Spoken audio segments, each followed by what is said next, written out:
To the latest effort to find Nancy Guthrie, her family is now issuing a new plea for her safe return, saying that they are in the hour of desperation. It has been 10 days since the mother of Today's Show co-host Savannah Guthrie vanished from her home near Tucson, Arizona. Investigators say that Savannah, right now, Savannah herself is now appealing to the public for help. As the FBI confirms, there are still no suspects and no new messages from Nancy's apparent abductors.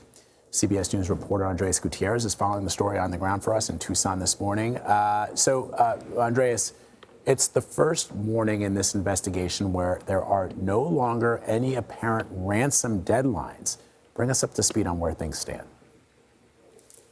Well, Vlad, it definitely does feel like there is a lull in this investigation. Authorities say there has been no new contact from whoever claims to have Nancy Guthrie. There has been no new messages, no proof that she's alive, no follow-up after those 2 ransom deadlines passed. The FBI does say that they do have agents following up on tips. They're rechecking evidence, and they're expanding their presence here in Tucson. A full command post is active. They're working around the clock, but without any new communication. The progress moving forward is really depending on the forensics as well as new information that is coming in. And that's where experts say patience becomes critical in cases like this. We often think that things are going to go smoothly. You know, you do this one thing and it's going to get you where you want to go. It's never the case. These things there's always ups and downs. There's delays. There are people involved here that, you know, the way the communication has been working, or rather not working, is so indicative of the problems of this case. So the fact that this has come and gone is not surprising. And so while authorities have not had a news conference since Thursday, it does not mean that this case is stalled. It does mean that they will need the public's help to keep this case moving forward. Vlad? Is trying to do now, Andreas. She's appealing directly to the public, rather than Nancy's apparent abductors. What's the significance in that? Well, it says a lot about what this case is at this point. Savannah Guthrie, in that 4th message that she ended up posting just before this 2nd ransom deadline was coming up, says that she ended up thanking supporters and is focused on one thing: report anything unusual, no matter how small, no matter where it happened. Investigators believe a big break in this case could happen from a tip that can confirm a time, a location, or perhaps a movement. The FBI is putting in a lot of energy and reaching as many people as possible, which is why you're going to be seeing digital billboards here in Arizona and around the Southwest featuring Nancy's picture along with that $50,000 reward that's being offered, and reminders about the FBI tip line 1-800-CALL-FBI. So again, law enforcement here going to be leaning on tips and hopes that there's going to be the right person that comes forward. Again, no small tip is out there. You can come forward with anything, and there again is a $50,000 reward being offered. All right, Andreas Gutierrez reporting from Tucson, Arizona for us on the ground there. Thank you, Andreas. For more on this, I'm joined by CBS News senior coordinating producer for crime and public safety, Anna Schecter. So, Anna, we talked a little bit about how there is no longer a ransom deadline. I mean, just you've spoken to former FBI agents, current FBI agents. What would they say about the point of sending a ransom note with a deadline if the deadline passes and they haven't indicated, as far as we know, any proof of life or anything with regards to Nancy's disappearance? It's so unusual, generally, how these things go, and that's a terrible thing to say. But if someone really wants that money, they initiate that negotiation quickly.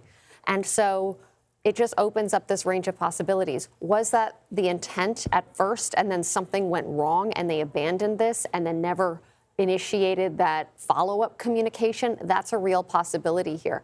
I also just want to mention the FBI statement said the FBI is not aware of any communication between the Guthrie family and the captors. They might be sending a message to those captors, hey, if you've tried to reach out, we have not gotten it. All right. These FBI billboards are now up in major cities across multiple states. I'm just trying to understand the modus operandi here and what they're trying to accomplish. They're expanding that radius. Yeah. Now, it seems almost a little too late. 9 days, 10 days later 10 days. today, you would have a lot of time to get beyond multiple states, actually. But then at the same time, investigators are going back with dogs a few days ago in and around the neighborhood. They're going back to Nancy Guthrie's home. They're going back and talking to neighbors, and they're checking the area. So they're doing a two-pronged approach. Could it be that Nancy Guthrie is not too far away? Maybe, and they're checking that. Could it be that this is this expansive state that she's already across the country?